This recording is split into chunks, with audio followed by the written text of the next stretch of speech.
اعوذ باللہ من الشیطان الرجیم، بسم اللہ الرحمن الرحیم۔ علم ماضی کے معززین سامعین، السلام علیکم۔ آج ہم جس ٹاپک پہ بات کرنے جا رہے ہیں وہ ہے تقدیر اور تدبیر۔ ایک دن حضرت سلیمان علیہ السلام کے دربار میں انسانوں اور جنوں کے درمیان تقدیر اور تدبیر کے اثرات کی بحث چل نکلی۔ جنوں کے پاس بھی مضبوط دلائل تھے کہ اچھی اور محفوظ تدابیر سے تقدیر بدلی جا سکتی ہے، جبکہ کچھ انس و جن کی طرف سے بھی تقدیر کے اٹل ہونے پر مضبوط دلائل تھے۔ حضرت سلیمان علیہ السلام نے بڑھ چڑھ کر بولنے والے جن سے کہا، اگر تمہیں اپنی دلیل کے اٹل ہونے کا اتنا ہی یقین ہے تو ثابت کر کے دکھاؤ۔ جن نے کچھ عرصے کی اجازت مانگی جو اسے کچھ سالوں کے لیے مل گئی۔ یہ جن دن رات ترکیبیں سوچتا رہتا کہ ایسا کیا کروں کہ اپنے دلائل ثابت کر سکوں۔ ایک دن انہی خیالوں میں اڑتا جا رہا تھا کہ اس کی نظر پڑوسی بادشاہ کے محل پر پڑی۔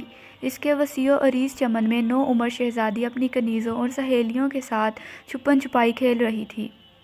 وہ اپنی سہیلیوں سے چھپنے کے لیے ایک الگ تھلگ درخت کے پیچھے چھپی ہوئی تھی کہ اس جن نے ایک رومال پر دوا لگا کر شہزادی کو سنگھائی اور وہ بے ہوش ہو گئی اور اسے لے کر اڑ گیا۔ اس نے ایک بڑے اور گھنے درخت کی شاخوں کے درمیان ایک دم ایک آرام دہ کمرہ بنایا۔ اس میں شہزادی کی ضرورت کی تمام کھانے پینے کی اشیاء رکھ دیں تاکہ شہزادی ہوش میں آئے تو یکدم پریشان نہ ہو جائے۔ یہ ایک شوریدہ اور خوب چوڑے دریا کے درمیان میں واقع درخت تھا۔ دور دور تک صرف جنگل بیابان تھے۔ ہوش میں آنے سے پہلے مناسب شکل میں جن ایک بزرگ کی شکل میں آ گیا۔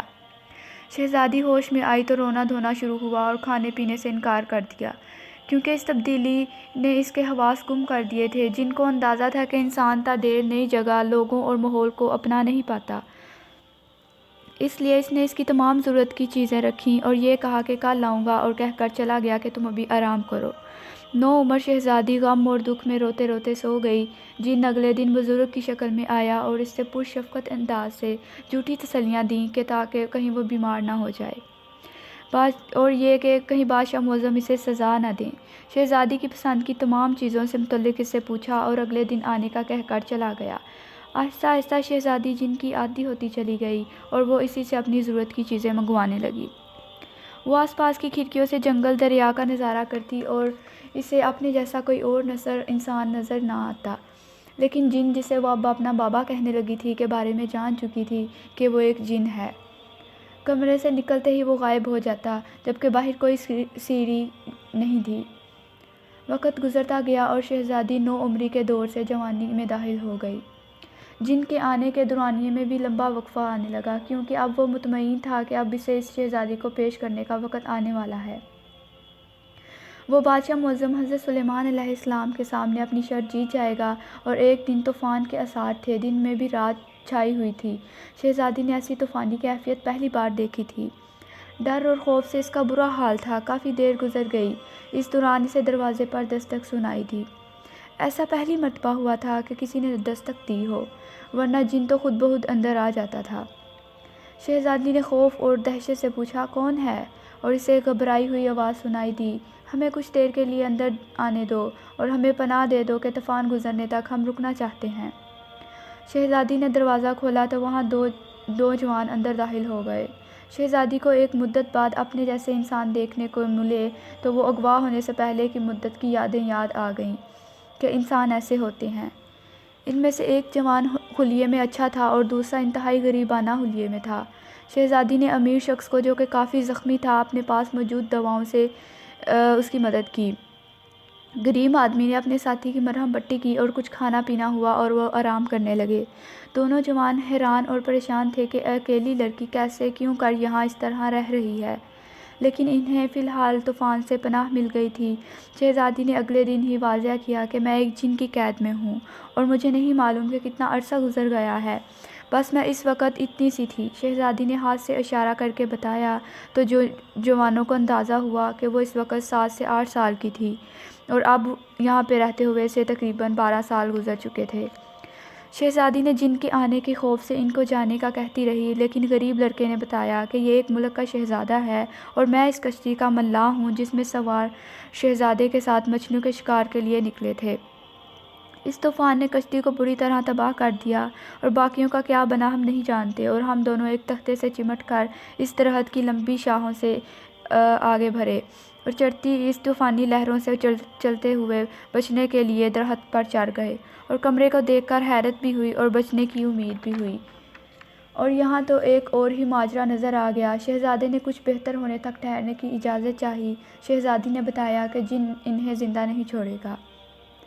حیرت انگیز طور پر جن کے آنے کا وقفہ لمبا ہوا اور انہیں چند دن اور رہنے کا موقع مل گیا، اور وہی ہوا جو تقدیر نے رنگ دکھانا ہوتا ہے کہ شہزادے اور شہزادے کی دلچسپی دیکھ کر سادہ ملاح نے کہا کہ جناب عالی، میں آپ دونوں کا نکاح کرا دیتا ہوں کہ آپ کا یہاں اس طرح اکیلے رہنا ٹھیک نہیں ہے، اور میں اس کے بعد جلد از جلد شہر پہنچ کر آپ کے لیے مدد لے آؤں گا۔ طوفان کی وجہ سے لاتعداد تختیں نیچے موجود ہیں، میں کسی نہ کسی طرح پہنچ جاؤں گا۔ یہ ساری بحث سن کر شہزادی اور شہزادہ راضی ہو گئے اور ملاح نے ان کا نکاح پڑھایا اور اجازت لے کر رخصت ہو گیا۔ چند دن گزرے اور جن آ گیا۔ شہزادی نے شہزادے کو کسی طرح ایسے چھپایا کہ جن کو شک نہ ہو۔ جن نے آتے ہی نئے انسان کی بو کا ذکر کیا۔ شہزادی نے کہا، خود سوچو یہاں کوئی اور کیسے آ سکتا ہے؟ دریا کے درمیان ایک اکیلا درخت ہے اور اس قدر بڑا طوفان گزرا ہے، اس کی بو سے تم پریشان ہو رہے ہو۔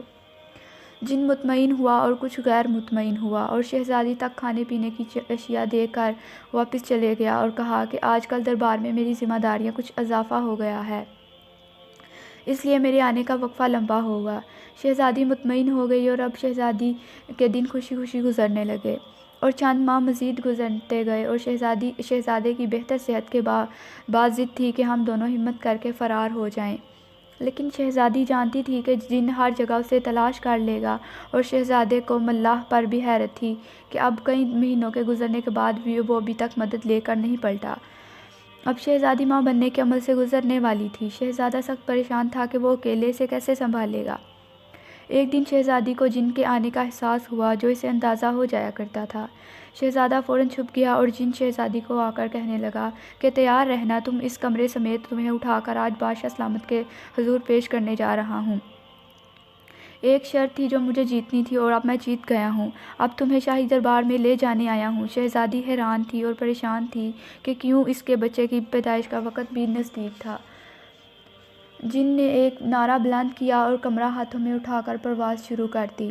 چند منٹوں میں جن بادشاہ زماں حضرت سلیمان علیہ السلام کے دربار میں پہنچا اور فاتحانہ انداز میں درباریوں سے مخاطب ہو کر کہنے لگا کہ 12 سال پہلے تقدیر اور تدبیر کی جو بحث چلی تھی کہ جو لکھا گیا ہے وہ بدل نہیں سکتا، میں نے فلاں بادشاہ کی بیٹی کو اغوا کیا اور جس کی منگنی فلاں بادشاہ کے بیٹے سے ہو چکی تھی، لیکن اب اس شہزادے کی کشتی کے حادثے میں انتقال کی تصدیق کروا لی ہے تو مجھے احساس ہوا کہ اب اس شہزادی کی شادی کہیں اور ہو سکے گی اور ہم تقدیر کو تدبیر سے بدل سکتے ہیں، ورنہ اس شہزادی کی شادی اسی شہزادے سے ہو جانی تھی۔ حضرت سلیمان علیہ السلام نے دروازہ کھولنے کا حکم دیا تو اندر سے شہزادی کی بجائے 3 افراد برآمد ہوئے، شہزادی، شہزادہ اور ان کا بچہ۔ جن یہ دیکھ کر ششدر رہ گیا۔ حضرت سلیمان علیہ السلام نے شہزادے سے پوچھا، تم اسی فلاں ملک کے شہزادے ہو؟ شہزادے کے اسبات پر اس نے سارا واقعہ سنا دیا۔ جن حضرت سلیمان علیہ السلام کے قدموں پر گر گیا، لیکن حضرت سلیمان علیہ السلام نے جن کو عمر قید کی سزا دی اور کہا کہ اللہ پر یقین محکم نہ ہو تو ایسی بحث میں قدرت کو چیلنج کر کے ایسی حرکت کرنا ناقابل معافی ہے۔ شہزادی اور شہزادے کو ان کے لواحقین کے حوالے کرنے تک شہزادی اور شہزادے کو شاہی محل میں رہنے کی اجازت دے دی گئی، اور اس طرح جن تقدیر اور تدبیر کی جنگ ہار گیا۔ مجھے امید ہے کہ آپ کو یہ سٹوری بہت اچھی لگی ہوگی۔ پسند آنے کی صورت میں ویڈیو کا لائک کریں اور مزید انفارمیٹیو ویڈیوز کے لیے میرے چینل کو سبسکرائب کریں۔ Thanks for watching. اللہ حافظ۔